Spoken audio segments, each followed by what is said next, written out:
The stars were quiet in this part of space. Far from Earth, far from any colony, the warship Pale Horse moved through the darkness like a shadow. Its hull was black and scarred from old battles. The ship was not beautiful. It was not meant to be. It was built for one purpose only, and everyone aboard knew what that purpose was. Captain Taiho Park sat in his command chair on the bridge.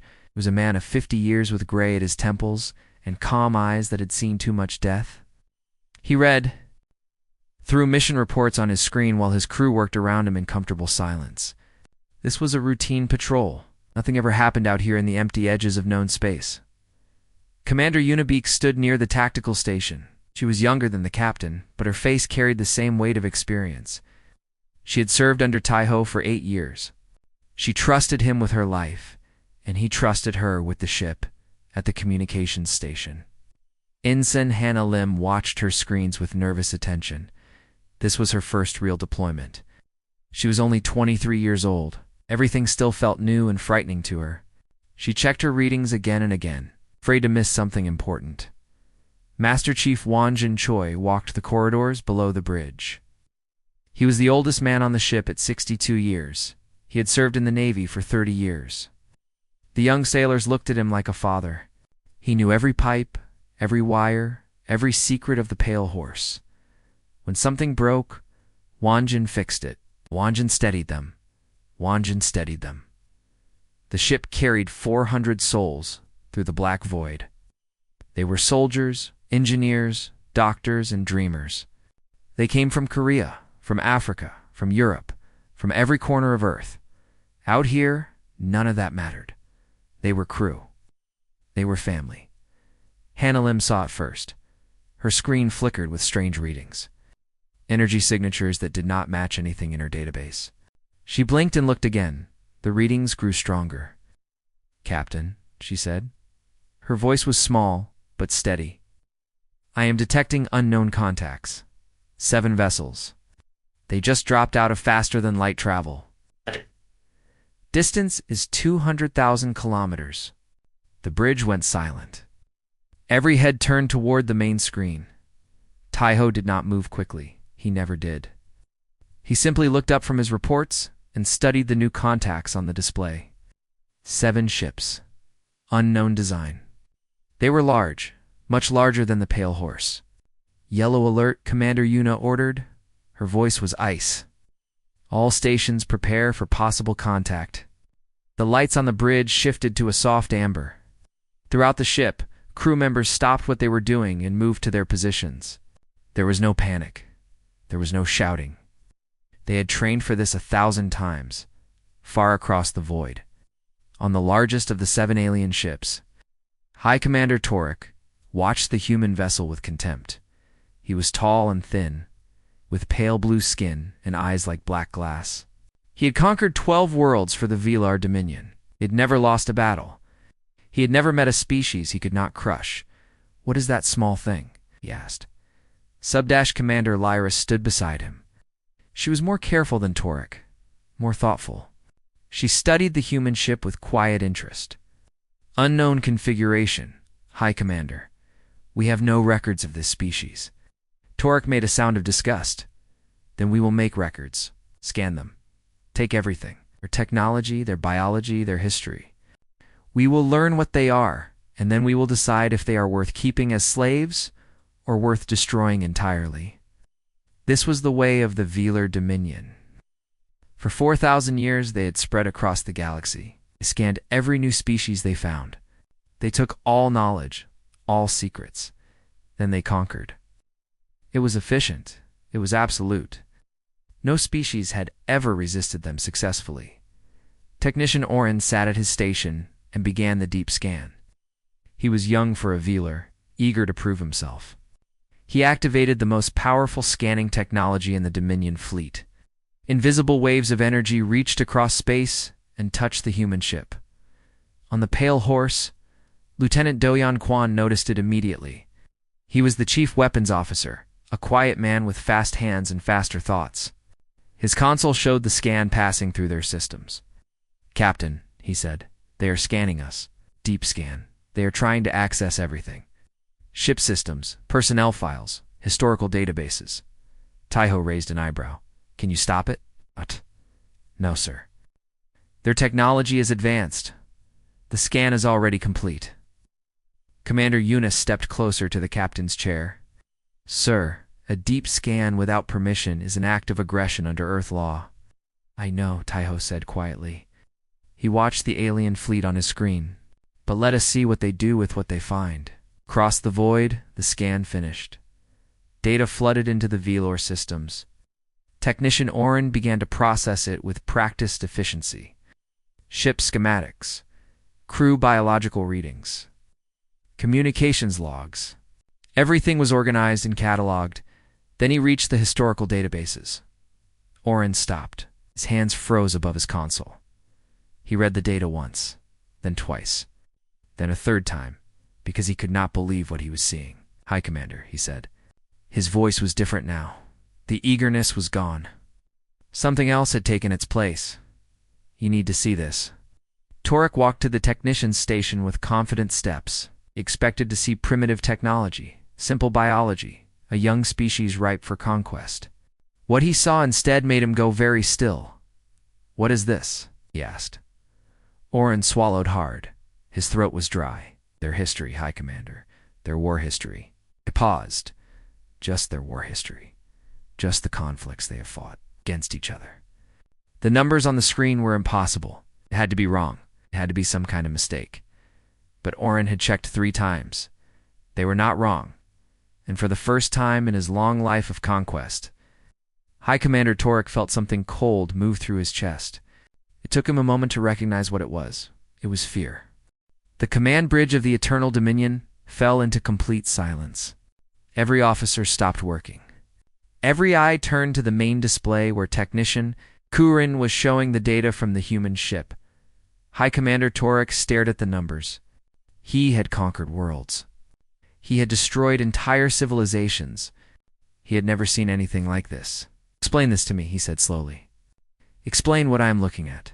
Oren's hands trembled as he worked the controls. The scan pulled their complete historical database.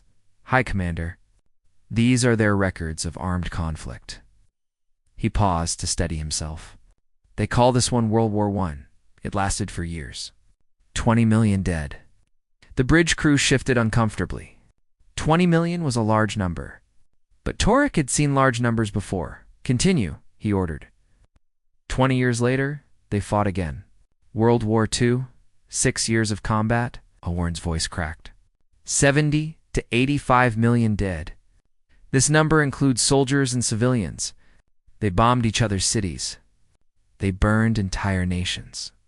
At the end, they created a weapon that destroyed 2 cities in single explosions. Sub-Commander Lyra stepped forward. Her face was pale blue like all Velor, but it had gone even paler. That is impossible. Those numbers must be errors in their records. I checked 3 times, Oren said quietly. The records are accurate. Torek did not speak. He simply stared at the display. Oren continued. These are not their only wars. These are just the largest ones in recent history. Their complete record of conflict stretches back 10,000 years. They have fought each other on every piece of land on their home planet. They have fought in the air, on the water, under the water. They have fought on other worlds in their solar system. He stopped and took a breath. The Velor Dominion has existed for 4,000 years. Our total war dead across all conflicts with all species is 2.3 million. Humans exceed that number in single conflicts, lasting only years. The silence on the bridge was absolute. Lyra spoke first. They do this to themselves? Their own species? Yes, Oren said. They divide themselves by nation, by religion, by ideology, and then they fight. And they do not stop fighting until one side cannot fight anymore. High Commander Torek finally moved. He walked closer to the display, studying the data with cold eyes. Show me their biology. Oren switched the display. New data appeared. The scan captured complete biological profiles of their crew. They are carbon-based life forms. Warm-blooded. Average lifespan of 80 to 100 years. He paused. But there are unusual characteristics, such as They are persistent predators. On their home world, they would chase prey animals for hours, sometimes days, until the prey collapsed from exhaustion. They evolved to never stop pursuing. Lyris made a small sound of disbelief. Oren continued. Their bodies produce a chemical called adrenaline during times of danger. This chemical increases their strength, their speed, their reaction time. It also reduces their sensitivity to pain. They can continue fighting with wounds that would kill most species. They do not feel pain? Torek asked. They feel it. They just ignore it. Oren pulled up more data. They can survive losing limbs. They can function with minimal sleep for extended periods. Their bones heal themselves. Their skin repairs itself. They can survive in extreme temperatures, both hot and cold. They can consume a wide variety of substances for nutrition, including some that are toxic to other species. Lyris shook her head. What kind of world creates creatures like this? A harsh one, Oren answered. Their planet has extreme weather, natural disasters, predatory animals, and limited resources. Everything on their world evolved to survive and to kill. The humans became the dominant species because they were better at both than anything else. Torek was quiet for a long moment. Then he asked, and their ship? What did the scan reveal about their vessel? Oren switched the display again. Schematics of the Pale Horse filled the screen. The vessel is designated as a Titan-class destroyer. It is a military ship. Pure military. No diplomatic functions, no exploration equipment, no colonization capabilities. It exists only for combat. The schematics showed the weapon systems. Kinetic accelerators that fired solid projectiles at enormous speeds. Plasma torpedo launchers. Missile batteries. What are these? Torek pointed at a section of the weapons data. Oren hesitated. Nuclear missiles, High Commander. They have weaponized atomic fission. The splitting of atoms to create explosions. Several officers on the bridge stepped back involuntarily. The concept of using atomic energy as a weapon was considered barbaric by galactic standards. Too dangerous. Too destructive. Too unpredictable. Humans had built missiles around it. The ship is smaller than our vessels, Oren said, but it carries more weapons per unit of size than any ship I have ever analyzed. It is not designed to disable enemies. It is designed to destroy them completely. High Commander Torek stood very still. His mind was working through the information. The numbers. The biology. The weapons. The history. For 4,000 years, the Villar Dominion had conquered every species they encountered. They had never failed. They had never retreated. They had built an empire across 200 worlds, but they had never encountered anything like this. Torek made his decision. His pride would not allow anything else. He turned to his officers with cold determination in his eyes. All ships will move to attack formation. We will destroy this vessel and continue to their homeworld. We will show these humans what true power looks like. Lyris stepped forward. High Commander, perhaps we should consider, I have given my order. Torek's voice was steel. Execute it. Across the void, on the bridge of the Pale Horse, Captain Taiho Park watched the alien fleet shift formation. He had studied military tactics his entire life. He recognized an attack pattern when he saw one. He allowed himself a small, grim smile. They scanned us, he said quietly. That was their first mistake. He stood from his chair. His crew looked at him, waiting. Red alert, Taiho ordered. All hands to battle stations. Weapons free on my command. His voice was calm, almost soft. They want to learn about humanity. Let us give them a lesson they will never forget. The Pale Horse began its transformation. Throughout the ship, heavy armor plates slid into place over critical systems. Gun ports opened along the hull, revealing the dark mouths of weapons that had never been fired in real combat. The engines increased power, and the deck beneath everyone's feet vibrated with barely contained energy. Crew members ran to their stations with practiced speed. There was no confusion, no wasted movement. They had trained for this moment 1,000 times. Every drill, every simulation, every late-night exercise had prepared them for exactly this situation. On the bridge, Lieutenant Do Yan Quan worked his console with steady hands. He powered up the weapons systems one by one. The kinetic accelerators hummed as they charged. The plasma torpedoes armed themselves with soft clicking sounds. The nuclear missiles waited in their tubes, sleeping giants ready to wake. "Weapons are hot, Captain," Dogen reported. His voice was flat and professional. Commander Unibeek studied the tactical display. 7 enemy ships, 7 against 1. The odds were terrible by any normal calculation. But Yuna had studied human history. She knew what humans could do when the odds were against them. "They are maintaining attack formation," she said. "Estimate 3 minutes until weapons range." Captain Taiho stood in the center of his bridge. He looked at each of his officers in turn. These were his people, his responsibility. Some of them would die in the next hour. He knew this, and he accepted it, because that was the price of the uniform they all wore. "Open a channel," he ordered. Ensign Hanelim's fingers flew across her console. Her heart was beating fast, but her hands did not shake. "Channel open, sir," Taiho's voice carried across the void of space, reaching every ship in the alien fleet. "This is Captain Park of the Republic of Earth vessel, Pale Horse. You have conducted a hostile scan on a sovereign military vessel. This is an act of aggression under Earth law. You have 60 seconds to withdraw from this sector.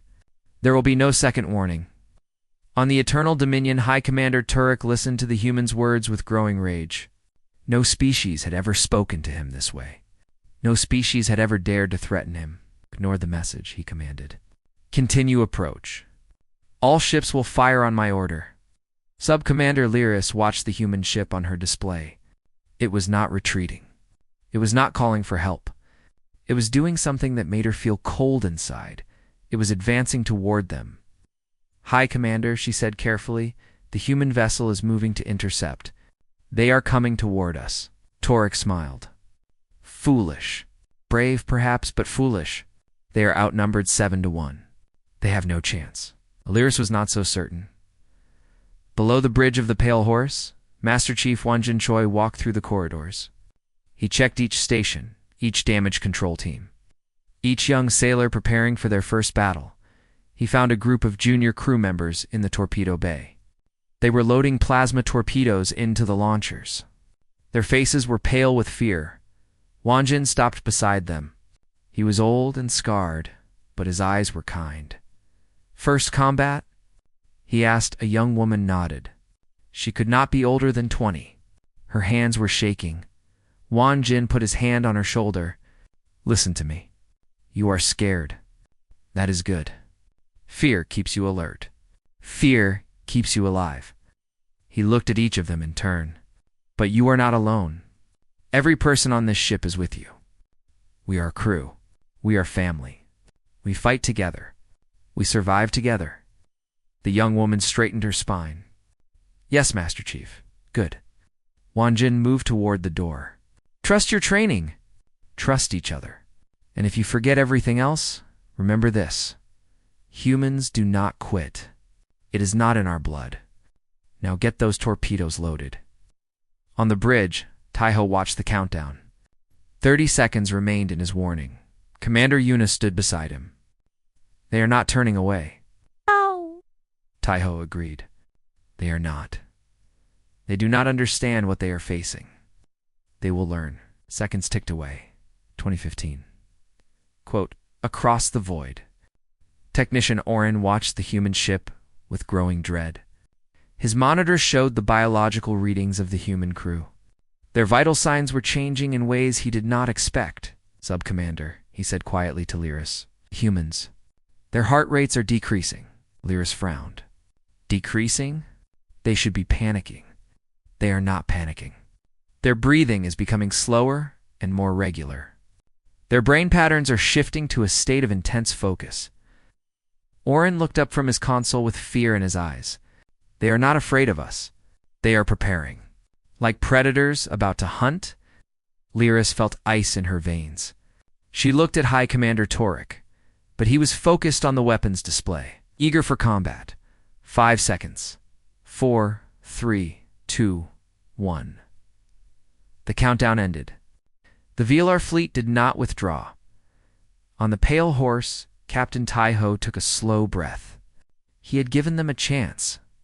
They had chosen their fate. "Time is up," he said. He looked at Lieutenant Doyan. The young weapons officer waited for the order, his hands ready. "Light them up," Taiho commanded. The pale horse opened fire. The first volley of kinetic rounds screamed across space at incredible speed. They struck the Leadviller ship before its crew could react. Shields flickered and died. Hull plating cracked and shattered. The ship exploded in a ball of fire that lit up the darkness like a small sun. On the Eternal Dominion. The bridge erupted in chaos. Officers shouted reports. Alarms wailed. Damage assessments flooded the displays. High Commander Torek stared at the destruction of his first ship. It had taken less than 10 seconds. Return fire. He screamed. All ships return fire now. The remaining 6 Viller ships unleashed their weapons. Energy beams lanced through space toward the human vessel. The pale horse did not stop. It did not retreat. It did not even slow down. It charged directly into the enemy fleet. And for the first time, the Velar Dominion understood what they had awakened. Space became fire. The pale horse cut through the Velor formation like a blade through flesh. Its weapons never stopped firing. Kinetic rounds punched holes through alien hulls. Plasma torpedoes burned through shields. The ship moved with deadly grace, spinning and turning to present its smallest profile while maximizing its firepower. On the bridge, Lieutenant Doyan Kwan worked his console with mechanical precision. Each shot was calculated. Each target was chosen for maximum effect. He had studied the tactics of every great naval battle in human history. Midway, Trafalgar, the Belt. Wars. Those commanders had fought with primitive ships on primitive oceans. Their lessons still applied in the darkness of space. Second target destroyed, Doyan reported. His voice was flat, emotionless. Acquiring third target, Commander Unibeak coordinated the defense systems. Enemy fire, incoming port side. Brace for impact. The ship shuddered as energy beams struck the hull. Alarms screamed. Somewhere below, metal twisted and broke. But the pale horse kept moving. "Damage report," Captain Taiho ordered. "Hull breach on Deck 7, Una replied. "Fire suppression activated. Casualties unknown." Taiho nodded grimly. "Keep firing." On the Eternal Dominion, chaos ruled the bridge. High Commander Torek screamed orders that no one could follow. His fleet was dying around him. 3 ships gone in less than 2 minutes. This was impossible. This should not be happening. How is one ship doing this? He demanded. They are outnumbered. They are smaller. How? Sub-Commander Lyris watched the battle data with growing horror. The human ship was fighting like nothing she had ever seen. It did not follow any tactical doctrine the Viller had ever encountered. It did not try to maintain distance or seek defensive positions. It attacked. It kept attacking. It never stopped attacking. "They do not fight like prey," she whispered. "They fight like what?" Torek snarled. Lyris looked at him. Like something that has spent 10,000 years learning how to kill. Deep in the Pale Horse, Master Chief Wanjin Choi led a damage control team through smoke-filled corridors. The hull breach on Deck 7 had started a plasma fire. If it reached the engine room, the ship would die. "Move," Wanjin shouted. "Seal that breach." His team worked with desperate speed. Young sailors carried fire-suppressing canisters through the burning hallway. The heat was terrible. The smoke was blinding. But they did not stop. A young man fell, overcome by fumes. Wanjin grabbed him and threw him over his shoulder.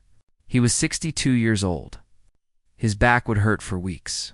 He did not care. "Get up!" He roared at his team. "This ship does not die today." They reached the breach. The hole in the hull was 2 meters wide. Stars were visible through the gap. Emergency force fields held the atmosphere inside, but they were failing. Wanjin ordered. His team applied emergency patches. Welders fused metal to metal.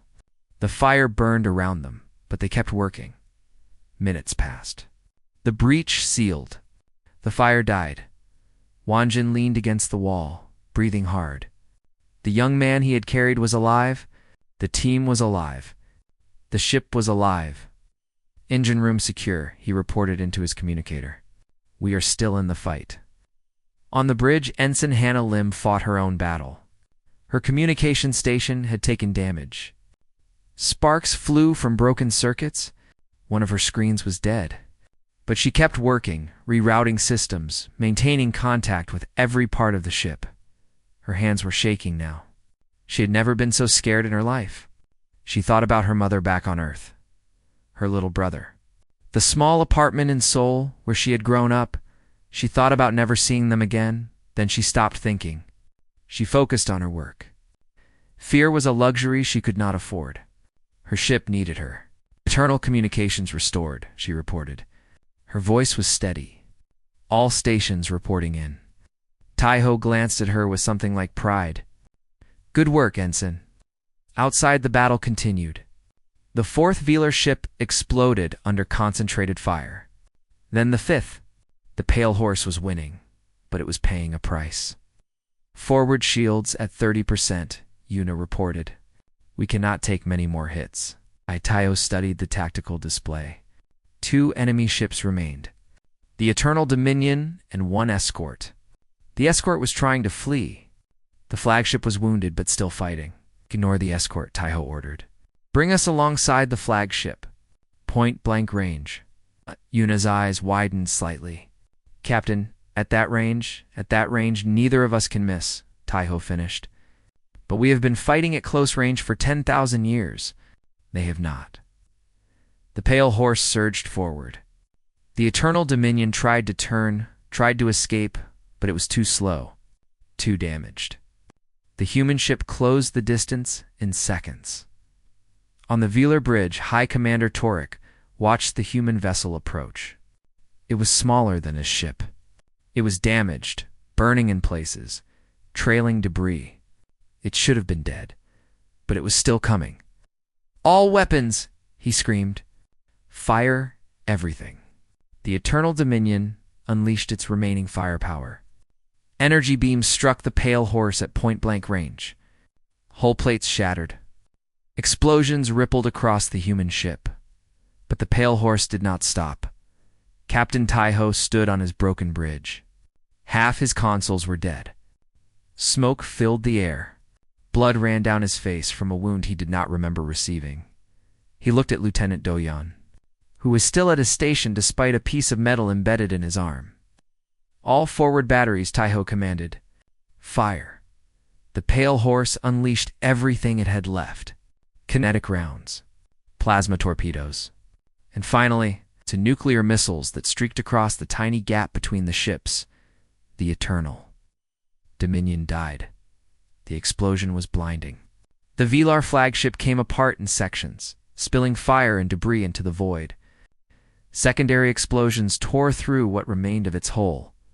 When the light faded, nothing was left but drifting wreckage.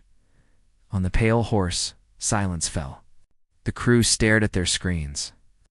At the destruction they had caused, 7 ships had attacked them. 1 escaped. "Captain?" Taiho watched the surviving escort vessel flee at maximum speed. He could order pursuit. He could destroy it too, but he did not. "Let them go," he said quietly. "Let them tell the others what happened here." The silence after battle was the loudest sound in the universe. The Pale Horse drifted through a field of wreckage. Twisted metal and frozen debris floated past the damaged ship. Fires still burned in some sections.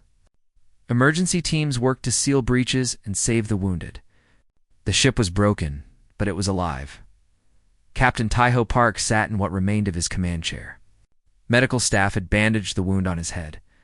They had wanted him to go to the medical bay. He had refused. He would not leave his bridge until the crisis was over. Commander Unibeek stood beside him, reading damage reports. 12 dead, she said quietly. 37 wounded. Hull breaches on 4 decks. Port engines offline. Weapons systems at 40% capacity. Taiho closed his eyes. 12 dead. 12 names he would have to write letters for. 12 families who would receive the worst news of their lives. Read me their names, he said. Yuna hesitated, then began. She spoke each name slowly with respect. These were not numbers. These were people. Sons and daughters. Friends and comrades. They had given their lives so that others could live. When she finished, the bridge crew stood in silence. No one spoke. No one moved. This was how humans mourned their dead. With dignity, with memory far across space, the surviving Velour escort ship fled toward home. On its bridge, Technician Orin sat at a broken console, staring at nothing. He was one of the few who had transferred from the Eternal Dominion before its destruction. Sub-Commander Lyris had ordered the evacuation when she saw the battle was lost. High Commander. Torek had refused to leave. He had died with his ship, his pride destroying him in the end. Lyris now commanded what was left of the fleet. One damaged ship, a handful of survivors, and a warning that had to reach the homeworld. She recorded her message carefully, choosing each word with precision. Priority transmission to the High Council. This is Sub-Commander Lyris, assuming command after the death of High Commander Turek. Our fleet has been destroyed. We encountered a single vessel from an unknown species. They call themselves humans. She paused. Her hands were still shaking. We scanned their ship as per standard conquest protocol. What we found. She stopped. Started again. What we found was not a primitive species. It was not a young civilization waiting to be conquered. We found a species that has spent its entire existence at war. With others, with itself. They have killed more of their own kind than the Dominion has killed in 4,000 years of expansion. Orin listened to her words. He thought about the human ship, about how it had charged into 7 vessels without hesitation, about how its crew had fought with wounds that should have killed them. Lyris continued. We attacked them with superior numbers. We believed we could destroy them easily. We were wrong. Their ship was smaller than ours. Their technology was different from ours. But they were faster, more aggressive, more willing to die in order to win. She looked at the recording device with haunted eyes. The Dominion has never known defeat.